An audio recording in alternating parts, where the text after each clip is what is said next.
Good evening, everyone. I'm very happy to make your acquaintance tonight. I'm looking forward to this weekend.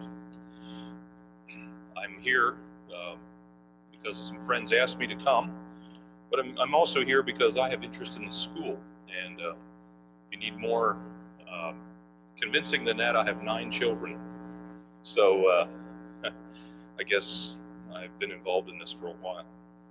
I'm going to introduce myself. First, I'm going to start out with a few tidbits about defining a vision for success, which is our keynote speech tonight. I think these organizers are very wise. They put the food after the topic. So I'm going to see if you start getting hungry or walking out. I know I'm going too long here, so I appreciate the setup, though. I thought it looked pretty wise. So I like, if you look on the back of your little pamphlet, it says, where there is no vision, the people perish. And I use that verse too. I have referred to it a time or so here in my topic. Revelation here, the vision or the word vision, if you unpack that a little bit, it's a revelation or just like, let's say your vision, your 2020 vision or your lack of 2020 vision, reveals things to you as you come towards them. So if you have no vision or no foresight or no way to see forward, why people perish. It says in the Amplified version that people cast off restraint. So if we're going to cast off restraint because we don't have a vision, it means that we're going to lose. And the word restraint here is a positive thing. Sometimes our children throw a fit, or they get out of their normal acting habits, and they're not restrained. Well, there's a reason to have a vision here. Maybe we're more drawn, if you think about parents and children and generational children going to Christian day schools for generations, and I'd be interested to know how many of your parents went to a Christian day school or a homeschooling type of arrangement versus how many of you in my generation. So I can tell you, I'll explain a little bit about myself in a minute here. But I was private schooled. Maybe I'll just jump into my introduction right away. I was a immigrant to Missouri, so my wife and I come to you from Missouri.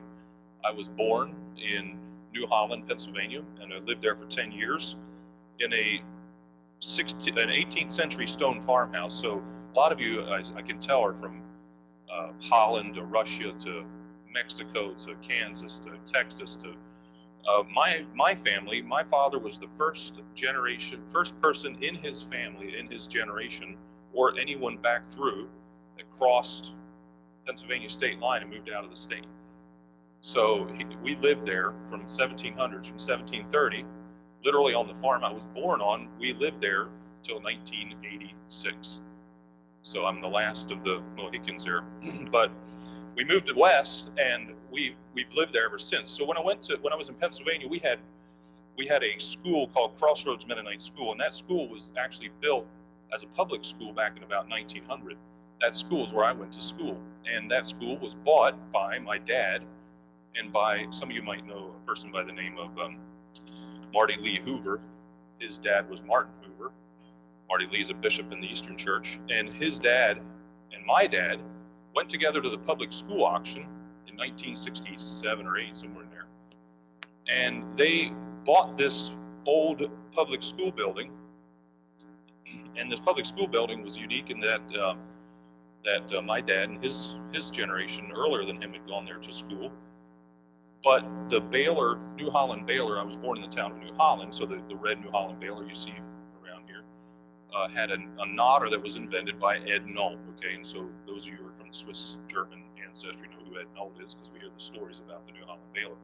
Well, that Baylor royalties bought half that school, because my dad and Marty Lee went to him and said, we need money for this school. He said, could we borrow some money? He said, actually, I'll do better than that. I'll give you a blank signed check, and you can take it and buy the school, and I'll pay 50% or whatever that was.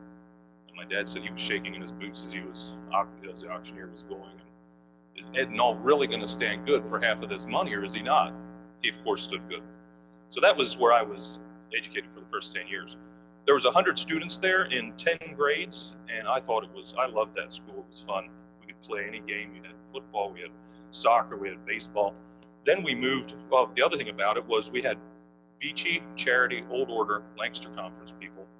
Eastern was the hosting congregation, the hosting church. And we had about 6 Eastern congregations supporting that. So there was a lot of children from a lot of places. So if I help you with that mental picture, people came to my school with horse and buggy, and they came to school in white cars with radio areas. And we had black bumpers, and we had everything in between, and we all went to school together. And that's where I kind of got my frame of reference from. I biked to school 1st to 4th grade many, many times. I lived about a mile from school on that home farm I was telling you about. Well, we moved to Missouri, and our family exploded the school from 15 to 20, something like that, 15 to 21. I think Lee and Martin's family moved in that year too. So that was a very big sort of come down. We had a garage in a double wide, one of the schoolrooms was in a double wide trailer, the other was in a garage. So that was interesting. That was a culture shock for both of us, people there and the people that were coming there. So back to a vision. Well, I should fast forward here. I missed one thing here. After we moved to Missouri, I went to this little school in Missouri, and eventually that school grew and grew, and we now have about 20 schools in about a 20-mile radius. We have 20 private schools, okay? There's Old Order schools, there's Horning, the Black Bumper people, there's Pilgrim, there's Eastern, there's Midwest, there's Mid-Atlantic Conference people, but we have, where my children go to school is an unaffiliated private school where we have ourselves, there's Baptist people, there's people from the community, and some Midwest Fellowship people. So that school is about 50 students, and I'm chairman of the board there. So I'm involved in the school board for about 13 years in different schools. So you're going to hear about some of my experiences. All right, Simon Sinek tells businesses a vision must have a just cause that is worthy of sacrifice, that contemplates a future that does not yet exist. And it needs to have 3 elements, and I'm going to explain those elements, but I'm going to repeat that first. A vision statement must have just cause that is worthy of sacrifice. Do you have a just cause in the Christian Day School that's worthy of sacrifice? Does your vision for the Christian Day School contemplate a future that does not exist, or things that you would like to do yet? It needs to have of these, let's see if I can find the marker here. Is it underneath here somewhere? Oh, okay, no worries. Okay, what I'm going to draw for you is 3 circles. I'm going to draw 3 circles here. I'll do it virtually first. And it's like an egg. You have the shell, you have the white, and you have the yolk. It's 3 circles. The inner circle, and I'll draw it here in a minute, is the why. The next circle out around is the how. The 3rd circle is the what. You can draw them in your notes if you want. We need to have those 3 elements in a vision, in any kind of operation that we're doing. What are we doing every day, teachers and children, as we go to school? We're going to school. That's the what. That's the outer circle. I'm getting my marker here.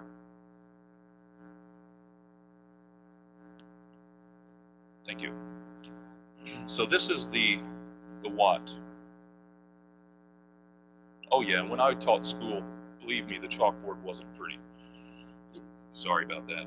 I have a wife who taught school a lot longer than I did, and she can do this a lot better, but I'm just going to do it my way. All right, what is the outer ring? And I use this for myself in business. The how. What? How? Excuse me, I went why. I would do that, wouldn't I? The why. Moving from the outside in is the order of importance. You could say all of it's important, just like an egg. You can't have one part without the other. What we do is we go to school. We're teaching a school. We have a school. How do you have a school? Well, you have curriculum. You have teachers. You have parents. You have all these different elements that make up school. The why is your vision. Why do you have a Christian day school? When I taught school, I had the one reason I was teaching school is they brought me in really late in the game because we had a bunch of Russian Baptist people show up, and I ended up teaching them, teaching to help because our school really expanded that year. The why that those Ukrainian Christians gave us was almost exactly what our why was. And maybe the things we are driven to these schools, maybe more for the things that we don't want than what really what we have as a vision in our minds of what we do want. So maybe we were driven to private schools and to Christian day schools because of what we don't want, right? So we're going to turn that just a little bit the other direction and say, what do you want then? Okay, so now you don't want all this over here, drugs, and you don't want the bad language and the education that they have and the embedment of all the bad stuff. What do you want? So when I began to do this this exercise here, thank you. How does a vision vary from a goal? This is how a vision varies from a goal. A vision. Well, let's start with a goal first.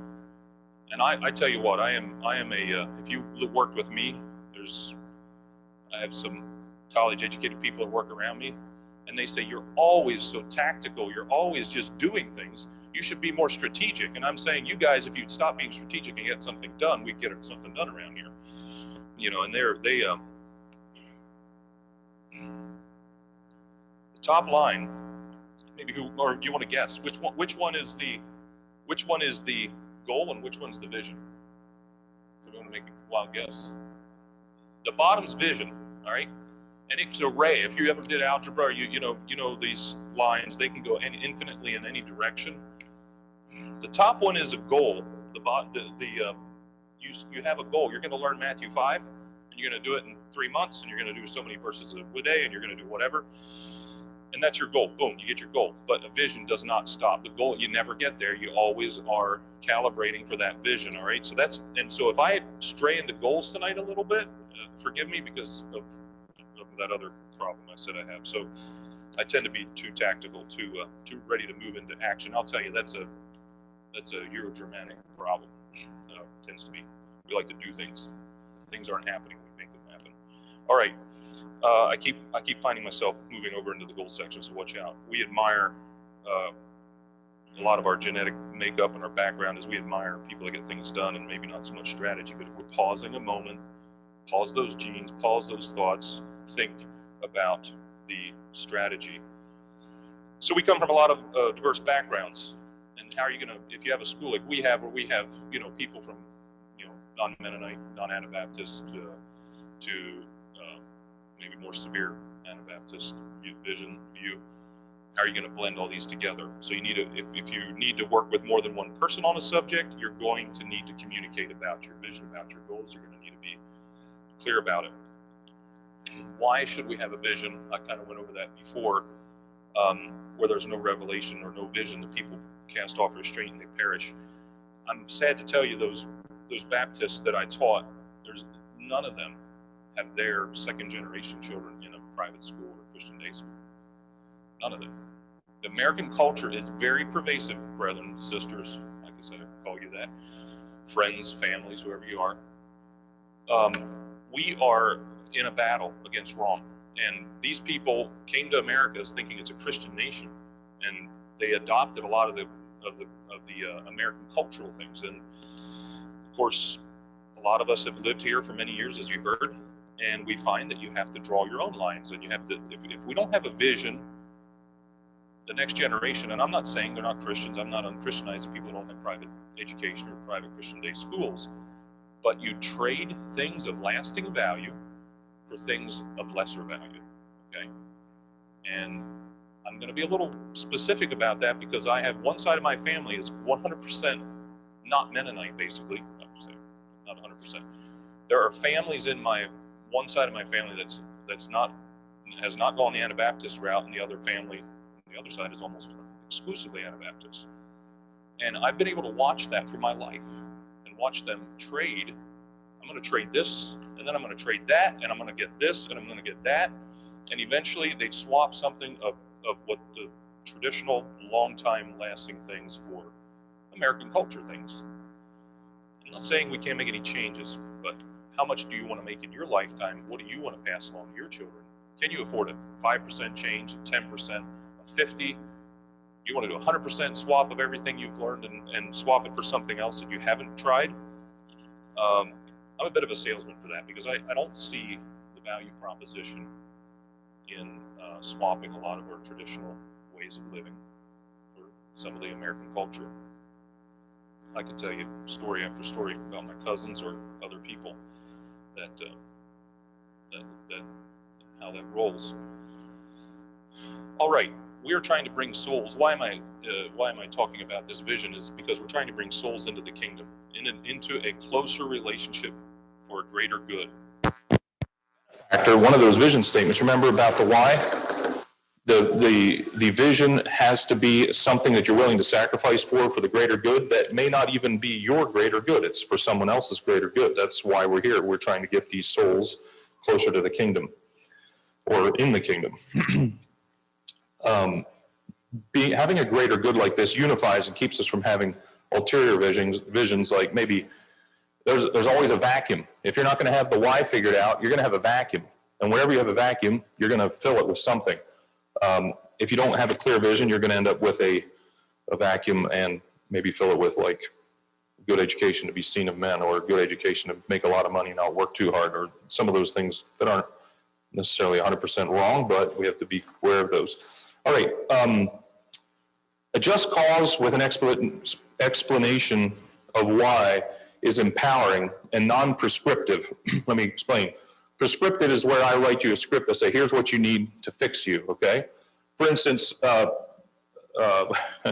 grew up I had one very prescriptive teacher, you know, that if he would make us go out and rake gravel back off the grass, back into the parking lot if we would skid to a stop, you know, on the gravel at school. And he would make us go out there with rakes. And he would stand there and he would say, you know, it comes to here, and he would just keep after you. And you just like, it was, you know, most of us were fairly, you know, able to run a rake. Very prescriptive. It's very confining. A vision, a why, is non-confining. It is, it's a vision. I envision, boys, go out there. I want to see a straight line. I envision a straight line of gravel, okay? When you're done, I want to be able to sight down that and see a straight line of gravel. Just rake it back till you have a straight line of gravel. And, you know, he wouldn't have had to be so stressed out about every little element, let's say. There's an example. Vision is empowering and does not get too prescriptive. Turn on the power key, empower the individual. So visions empower individuals, not a prescription. If you just write up your list of rules, one person writes the rules, he has the vision, everyone else just follows it. The vision is not embedded in the person. Why should we have a vision? Because, as you know, your children are very, very young and bendable, like a small twig. As the word as the twig is bent, so shall it grow. In our area, we have trees that the Indians bent down and broke, you know, or bent them, and they used them for guide markers. You can still find trees and old tree lines like that. They're broken, but they were done when they were young. Today, you couldn't do that. So, who has this vision? I kind of hinted at this already. Everyone who is involved in the next generation has some kind of mental picture or vision how this is going to turn out. Parental vision. So, parents, we have the school because of the parents. Parents cannot borrow other people's ideals. They need to have their own. Parents have to have vision of how they want their children. Are you tired of trying to leverage your children at school into some kind of behavior and the parents really don't care? You know how hard that is? That can be really tough. So parents, I don't know how many were listening, how many are here, but we need to have ideals that support this eternal vision. Do we allow our vision to slide when we get teenagers? When teenagers show up at our house, and it happens so quick from the time they're infants, it takes a lot of time to talk through with children and explain what we're going to be doing and why we're doing it, and that if everyone else at school does it, it doesn't necessarily mean that we're going to do what they want you to do. It's painful. and takes lots of time. I'm very cognizant of the fact that I got a row of teenagers in the back, so I got to be pretty careful what I say here. Now, they're not going to be here tomorrow night, or at least most of them when I talk about the kingdom building, but parents, let's don't let our vision slide. All right, teacher's vision. Teachers are a part of this Christian education program, of course. Do you remember your impressions of how you thought you would teach? I remember, I'm going to hit a pause here. When you have those copies done, just let me know. You have them done? When they're done, just let me know. Or just come up here and come up to the front. I'll pause and take a break when we do that. Do you have a mental picture how you want to teach? Do you have a mental picture of a good teacher? So I had this friend that decided he was going to be a school teacher, and he inspired many of us. I'll use his name. His name was Stanley Sensing. And I remember, I could almost take you to the place after church in the parking lot, standing around these cars, boys looking at cars. He said, I want to be a school teacher. And all the rest of us thought he was really, really out of his mind. And he inspired a whole bunch of us by his example to become school teachers. And one of my friends said, I'm going to be a school teacher too. And 3 weeks into it,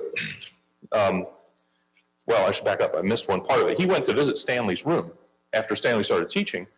And he came back to me and said, I don't know why Stanley just reads out of the book. I have no idea. He's just reading the book. I mean, that's not teaching school. Just reading the teacher's guide, anybody could do that. He starts teaching school the next year, or 2 years later, whatever it was. 3 weeks into it, he calls me and says, I am just dying. I am just reading each word right out of the book. I don't know what I'm doing. And he almost had an emotional reset because he had this expectation how he was going to teach school. All right. If you're a first-time teacher this year, you know how that is, that little cold water bath as you went into teaching school, and you don't know how it's going to be. All right. So I got something on that a little bit later. So remember, get your vision back. Go back and recalibrate for what your original vision was. Sometimes that was the right vision. It's just going to take you a year or two to get there. Okay. Did you have a teacher who inspired your vision? I already said that. Board members, patron requirements usually mean that board members are parents and board members, right? A lot of times that happens in schools. But maybe they need to have a vision, a thought in their mind how this thing's going to look and communicate that together. Church leaders, many church leaders are parents, and sometimes they're board members, or maybe they visit the board or they sit in on the board meetings. And their goal is that one of their long-term their visions is they don't want the school to be a drag on the church, right? They don't want to have to double work, like they don't want to have children coming out of school that are making a problem for church. All right, can you define your vision? This is all vague stuff, talking about vision. I got a little bit of specific there. But can you define your vision? If we can't define your vision, we're going to become fractured in decision-making, like a double-minded man. And we all have this frame of reference that helps us define our vision, but also means we have to communicate our vision because they are different. I mentioned that earlier.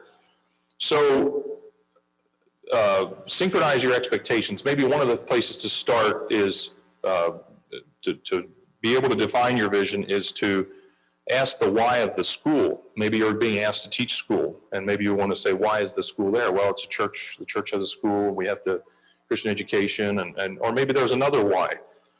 Remember, when you have expectations set, I often tell my men this at work, expectations set, expectations met, happy people. Somebody said food, right, afterwards? And if we go back there and there's nothing there, there's a bit of disappointment, right? So that's expectations set, expectations not met, unhappy people. I can guarantee you when your expectations are met, you're happy. It's just when they're not met that you're not happy. You're ready for those now. All right. So can you define your vision? And I would say spend some time. This is your opportunity. You want to write down my vision for the school, and you don't have to do it right now.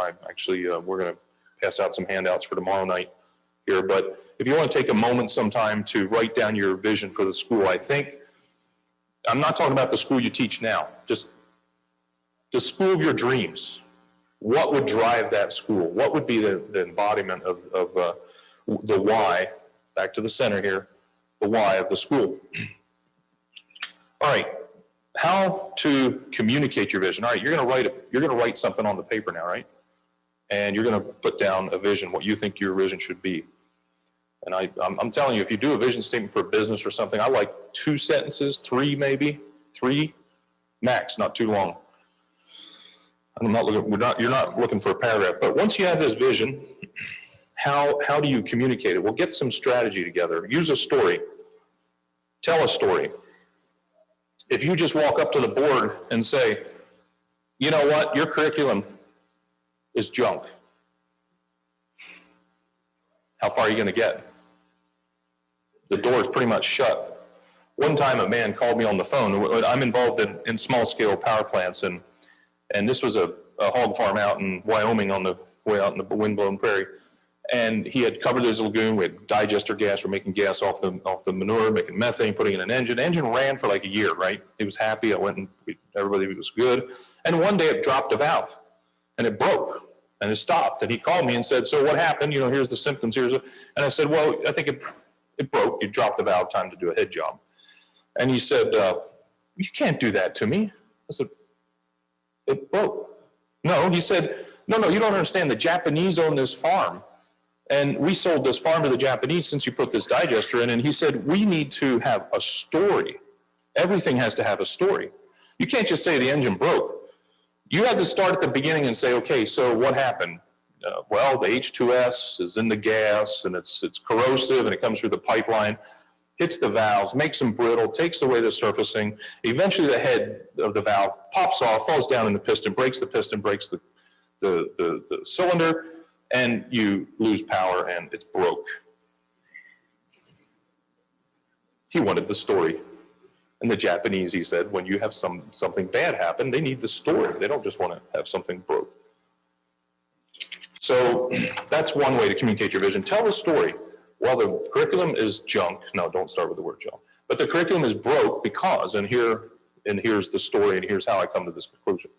Ask questions. I don't know if anybody knows Trey Gowdy, but he's a senator from, I think, South Carolina, and he was an attorney, prosecuting attorney, ran for senator for a couple of terms, and prosecuted a bunch of the shenanigans that we had up there in Washington.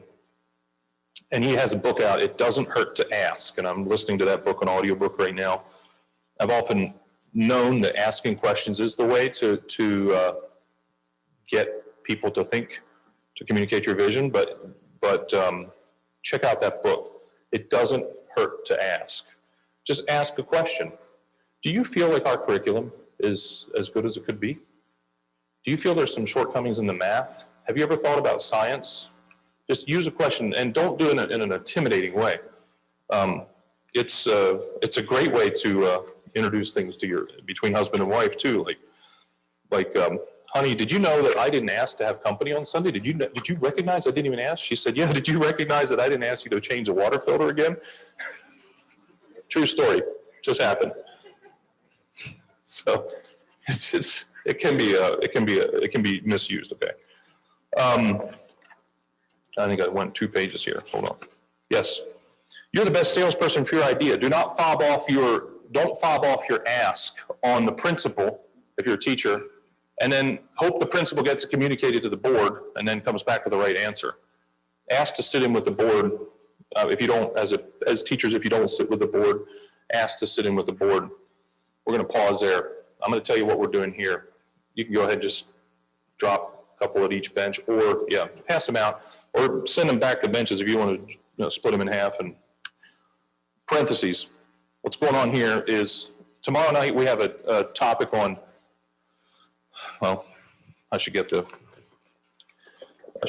topic here just to be sure I get it right.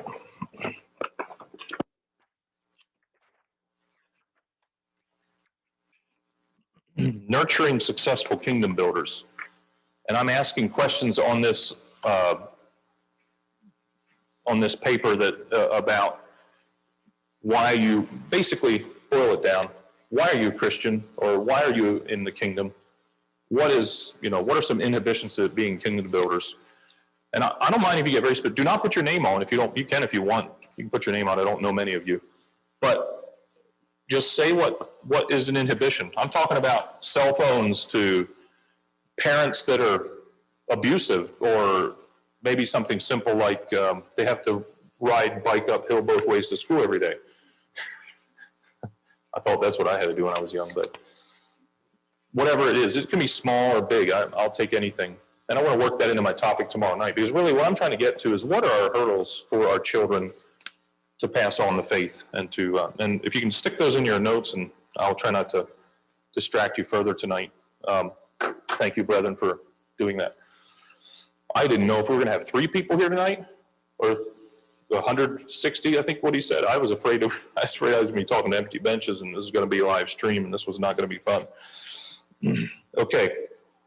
Remember, we were talking about it doesn't hurt to ask, right? It doesn't hurt to pose a question. That's one way to communicate your vision. You're the best salesman for your idea. Take it to the board if you can. How many of you teach, well, I don't know, how many teachers do we have? And how many of you are given a time in board meeting to express your thoughts? And how many of you do regularly? About a third. I was on both sides of that table. Do I ask? And then these old guys are sitting there looking at me, or do I just ignore it and put up with it and hope for the best? I hope you have a good principal. All I can say is I hope you have a good principal that taught school one time, and that has some sympathy. I know one of my friends taught us at a school, and the principal was from a different language and a different upbringing than all the teachers. And I won't say how that was, but he didn't show up, and he didn't like to show up, and he didn't like school because it bothered him because he was trying to get his work done. And so the upper grade, my friend was the upper grade teacher. He asked me what to do. I said, run school. Obviously, there's a vacuum. Do the right thing. Run the school. You're going to have to. I was 19. My advice was great. But that's actually what happened. He basically had to run the school for the principal. So, but if you have an absentee principal, and it happens sometimes, see if you can get direct connection to the board. Talk to board members individually. They're often parents. Just visit with them. Tell them, do these things. Tell the stories. Ask the questions. Spend the time. Do a little bit of, we tend to get so pressurized in those meetings that if you're sitting in a board meeting and things are stressful, and you tend not to be clear. If you're like me, you say, it's broke. And then you don't say why, or you don't give the story. It's just stressful. I don't like it any more than you do. I don't like sitting on either side of that table. Okay. Do you have a vision of parents trusting you? Parental trust. Do you have trouble with parents trusting teachers? You ever have that? Here we give these little balls of humanity to you that are infused with all kinds of troubles, and we give them to you for about half their waking day, and we expect you to just take them in and everything's going to be fine, and they're never going to say anything bad or tell any stories out of school or tell any stories about home. So it doesn't happen. It doesn't work that way. You're going to have to build a relationship with your parents, and how do you do that? Here's some ideas. Get your vision out of your head. Put some handwritten note to your parents. Hey, Johnny's been really good this week. Things are really looking up. Did you notice his math lesson? Send home little positive updates. I know some workplaces say 2 to 1, 2 positives to 1. Some say more than that. I personally try to give 2 compliments before I would give anyone a serious negative. I tend to be you're a Germanic, Swiss Alsatian, cheesy potato, hambo-eating Mennonite, and I do not like to give compliments, because if you give them a compliment and then they do something bad, it's on my conscience because I gave you a compliment, you got hochmut, you got high-minded, and then you go do something wrong, and then it's back on me.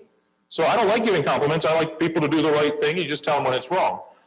And that's how I was raised. And that's how probably our genetic, I don't know if it's genetic or carnal nature or Adam or who it is, but try to give some compliments, a couple of compliments to a negative.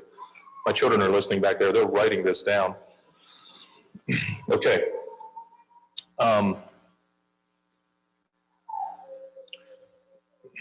Here's another one. How many of you, and I'm not going to ask for a raise of hand, have had someone walk up to you at church lately or school or business and say, brother, I need some advice. I need some advice. I'm having a problem at home with my child. I'm having an issue with my relationships somehow, usually relationships, we're not talking about cars, we're not talking about wood chipping in the house, we're talking about things that are really difficult. Do you ask for advice? I tell you what, I barely ever ask for advice because I don't like to have to deal with the feedback because then I have to process it. But let's get a little better at that. You don't have to argue. You don't have, if someone gives you bad advice, what you think is bad advice, don't feed back. Don't give them feedback right away. You know, if you ask us to go back to the curriculum and say, what would you do if you found that your math curriculum was inadequate in grade 3? How would you handle that? Well, I mean, more specific than that, but I'm having math fact problems or whatever I'm having. Then listen to their advice and don't be condemning. Maybe ask a few questions. Don't be too aggressive about it. If you're going to get good advice, you're going to have to let people talk. No feedback. In my work, every year or so, I sit down with the managers and or a manager under me, and I'll say, talk. Tell me what's on your mind for the last year. What have you know, what's been going on? And I refuse to talk. I sit there and listen and take notes. And don't interrupt. Don't talk back. Don't say a thing. Just say, is that interesting? Or just don't say anything. Just let the words flow. And it's really hard for some of us to do that. All right, in trying to sell your ideas, you're going to bring out naysayers. There's somebody who's not going to like what you're trying to do. And just use that for improvement in your tactics. You might be wrong. I mean, chances are you have some flaws in your plan. Think about it. All right. Tactical or specific goals. I'm going to get a little more specific. I thought maybe there's going to be too vague. I'm not sure. Here are some things. These are sensitive. There's a couple sensitive ones in here. So I hope we can take it, the spirit which is given. I hope my spirit is right.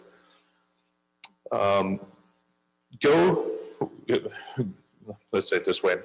If you're having specific, you want to move from a theoretical to a tactical, or you're going to be trimming this tree, this bush is going to be shaped.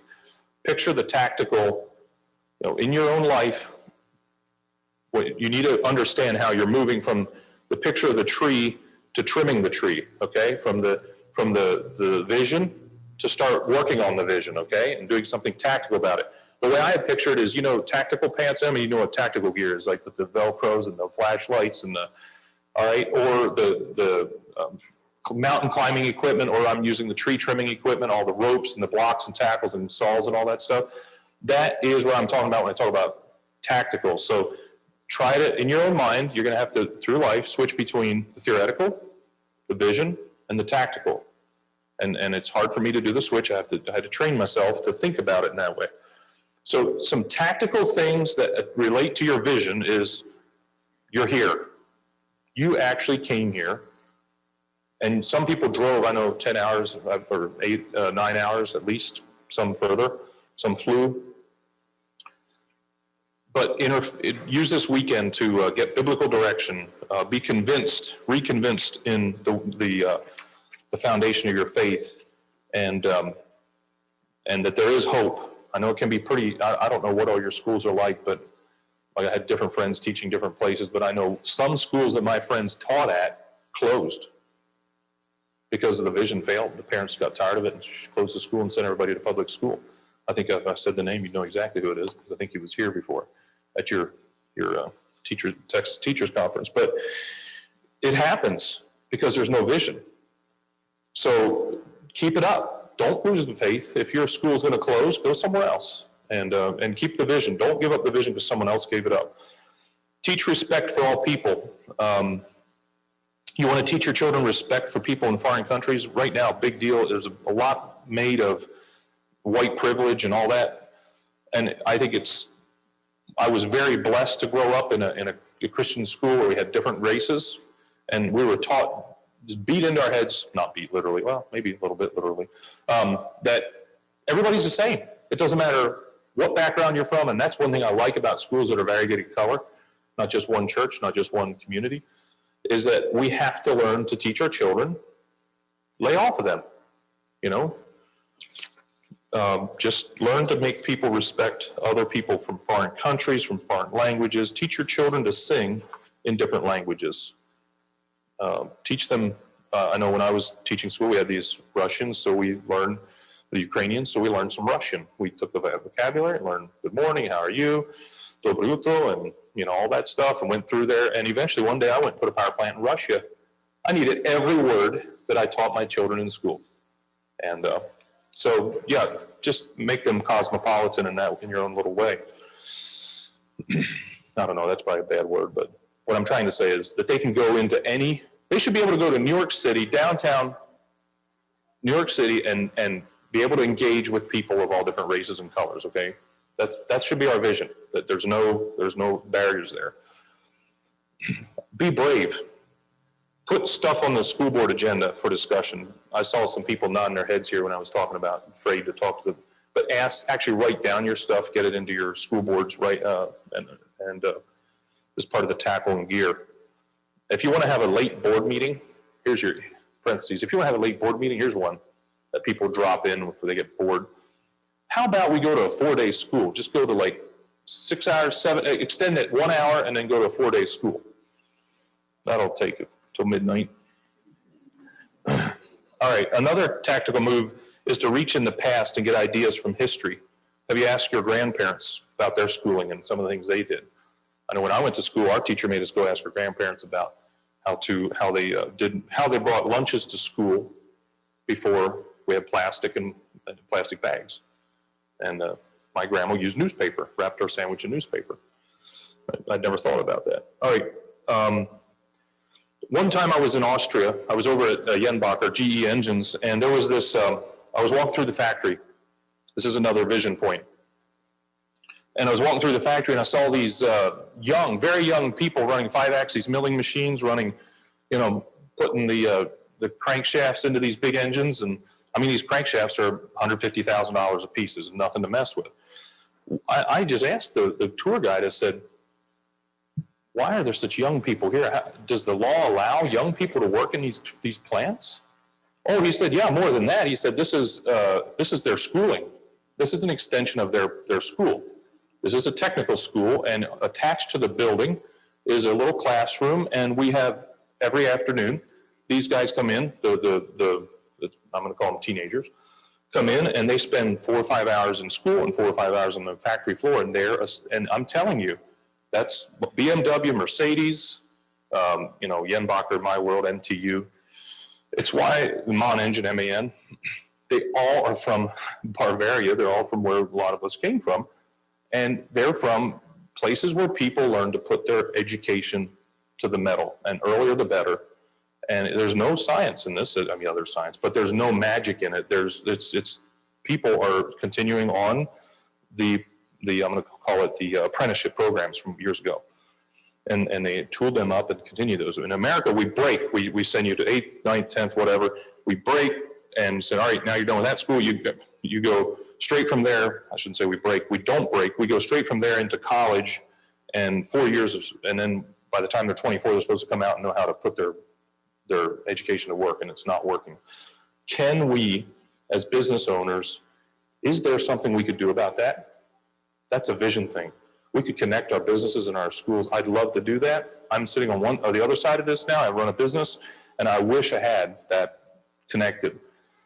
Help us get that together. I think that's maybe the next generation can fix that for us. I'm actually hiring old order Mennonites, Anabaptist people of my ilk that have 8th or 10th grade education, and teaching them up to where the engineers can come down to, if you will, because the engineers can't get it together how to wire up electromechanical interface, like between a wiring harness and an engine block. It's just really difficult.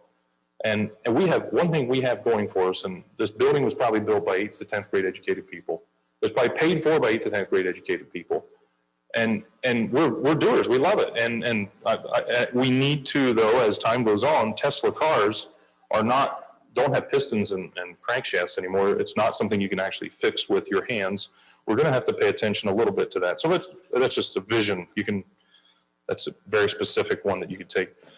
I have another one here. I'm just about out of time. Closed door puzzle.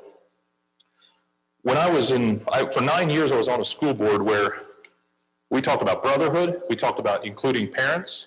We talked about, we got to have, when I got on the board, everybody was mad at everybody.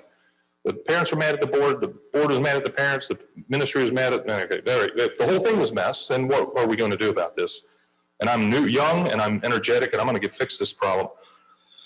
And one of the first things I noticed was the different feeling you get when you're put on the board. You go to church the next time, and everybody's kind of saying, oh, you're on the board now, right?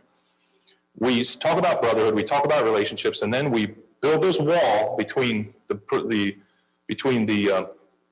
this group of brethren inside this room and the group of brethren outside. And they're over here, they're going to have a meeting about what these people are going to do that are outside the wall.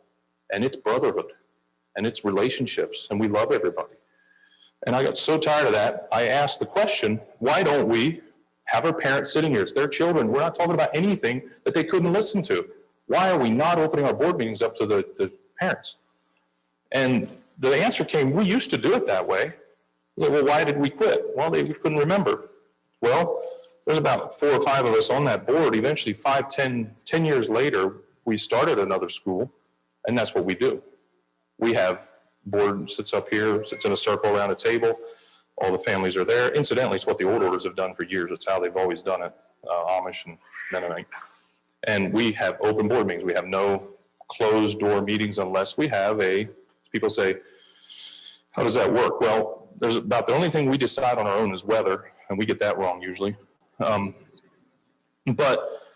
otherwise, every decision, just give you an illustration, last board meeting, one of the parents or one of the teachers raised their hand and said, hey, we have a problem on the agenda, put it on the agenda for tonight. We're having a language issue or something. And okay, I put it on, and I asked when I got to the agenda, I said, what is this thing? Oh, well, we have bad words in middle room. Oh, parents, you hear that? How many, we have middle room students here. We're not going to tolerate bad words, and I didn't really ask what they were, but I think maybe I know. So all the parents are there, the problem solved. We are done in 45 minutes to an hour. Board meeting's over. There's no phone calls to make after board meeting. None. And I'm not saying it's going to work forever, but we've been doing that for 4 years. And I talked to my old order neighbor who's on the school board. I asked him how they do it, and they do it almost exactly the same way. Everybody, when they make a change or a vote on something, every man and woman, every patron has to say yes, yes, yes, yes, or no, whatever it is. They go around, every man and woman has to vote on that. And I'm talking about teacher pay, teacher hiring. We sit there, we hire the teachers, and we pay the teachers. What are we going to pay them? And we vote on it, we talk. You know what? I'm really blessed. We have some men that are consistently raising the wages every time. Some dads. And I don't have to worry about it because I know they're helping to pay for it. So I'm blessed. Anyway, I don't know. That one is a hot one maybe. I don't know if you'll be able to implement that, but that's a vision anyway. Teacher pay and retention. Here's a big one. Remember Ed Knoll gave half the money for the school that I went to? What about if we would have some of you brethren that are good with numbers start a Anabaptist financial institution that would host some investment fund or teachers pay investment? And here's how we would do it. In interest of career teaching incentives, the teacher and teacher retention, participate in let's call it a set-aside program. After you teach for 2 years, you get a certain amount of money in that fund, okay? And I'm just starting to really block and tackle here, okay? This is tactical. And you could use that pay for leveling from one. You could have the same board fills out the application. The local community puts in so much. I can donate money in Missouri that would come down to Texas. We could level between states if we want. We could have the teachers manage the fund if they want. I know you all know that there's some funds like this for public schools maybe, but I'm just saying, is it fair to try to have generational schools and not pay generational wages? And I know we can't level everything. We're not socialists. We can't, we are brotherhoods, but we're not socialists. You can ask me the difference if you want, but we do, I think, not pay enough of attention to your pay. Now, I'm going to ask for raise a hand how many of you teachers agree with that. No, I'm not.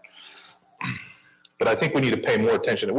I spend a lot of time in my business on reimbursement and paying people and their incentive plans and all that stuff, and 0 time at school. And it's showing. All right? I don't know. That's just a thought. I got to get done here.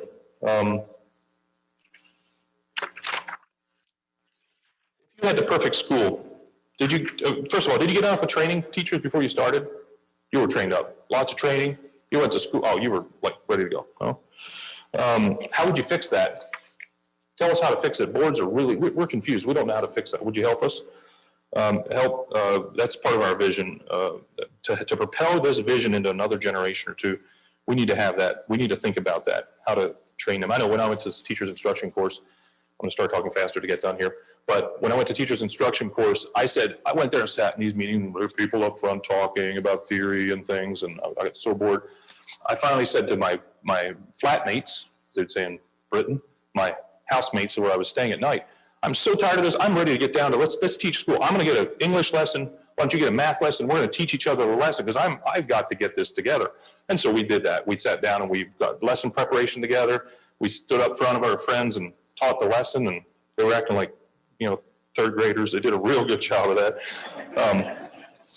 But anyway, I'm suggesting more student teaching. I'm suggesting a little more practice. You know, we do training. Why don't we do more training? We do training in business. We know about it, safety, whatever. We need to do more for school teachers if we can. What can we do, boards and school teachers? Let's work on it. All right, I'm just about done here. You cannot measure. You cannot control what you cannot measure. If you have cruise control in your vehicle, you press the button, but it could not measure the road speed. It could never control the speed of the vehicle. So we need to, ideas for measurement. Maybe you do this, but there's a service called, maybe I should explain myself. Why am I talking about measurement? I'm talking about measurement because when do you know your vision's working? The only way you know your vision's working if you're measuring your outputs. So how are you going to measure outputs? I love going back, keep your records, because I love going back when I was a school teacher last year. What did he get? I even went and looked at mine. And maybe some of my classmates. But the fact is you need to know what last year's teachers' grades were if you're really bombing it out. Maybe she had the same problem, or he had the same problem. Look at those records. Keep your records. File them. Put them where, hopefully not everybody can get to them. And attendance records, all that stuff. But keep records, maintain it. And use this service, back to how do you teach? How do you know that your vision's getting connected? CAT forms from Elida, Ohio. You know about CAT forms? California Achievement Test, or I think that's where it came from. Love that service. We're working on getting that fully implemented yet, but my wife, we started on it last year and then COVID hit and we ended up not getting our achievement tests in. All right, remember the vision statement. I'm basically done. Remember the vision statement must have a just cause, remember? Just cause that is worthy of sacrifice, that contemplates a future that does not yet exist, okay? So if you're going to project your vision into the future, you're going to have, you have to have this together. You know what? We're not going to need a topic like this in eternity. There's so much about what we're trying to do is limited by our humanity and by our lack of vision, seeing through, I call it seeing through the glass darkly, but someday it'll be face to face, right? And, but what you're doing today is connecting to the future. So God bless you. Looking forward to this meeting.